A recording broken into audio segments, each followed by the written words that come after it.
ചേച്ചി നാളെ പോണ കേട്ടോ.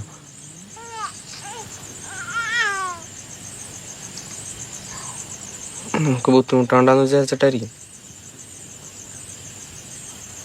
ഏയ് പോവണ്ട, ഇവിടെ നിന്നോ, ഞങ്ങൾക്കൊരു കുഴപ്പമില്ല. விஜயோட போனப்போ என் அம்மா சாபம் கொடுத்தாங்க, நீ மண்ணோட மண்ணா போயிடுவ, தொலைஞ்சு போயிடுவேன்னு. நான் போகிற இடம்லாம் தொலைஞ்சு போயிடும், அது என்னோட சாபம். ഒട്ടും പേടിക്കണ്ട, നിങ്ങൾ കറക്റ്റ് സ്ഥലത്താണ് വന്നേക്കണത്. ഇവിടെ ഇനി തൊലഞ്ചു പോകാൻ ഒന്നും ഇല്ല.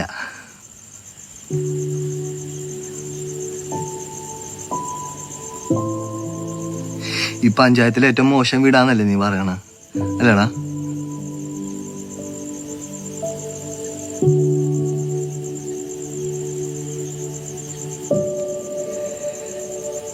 ഈ വേണ്ടാത്തങ്ങളെ കൊണ്ടിടുന്ന സ്ഥലമില്ലേ, അതാണിത്. ഇവിടെ ആരും ചോദിച്ചു വരൂല. ഇഷ്ടമുള്ളിടത്തോളം കാലം നിങ്ങൾക്ക് ഇവിടെ നിൽക്കാം. നിങ്ങൾക്കെന്ന് വെച്ചാൽ ചേച്ചി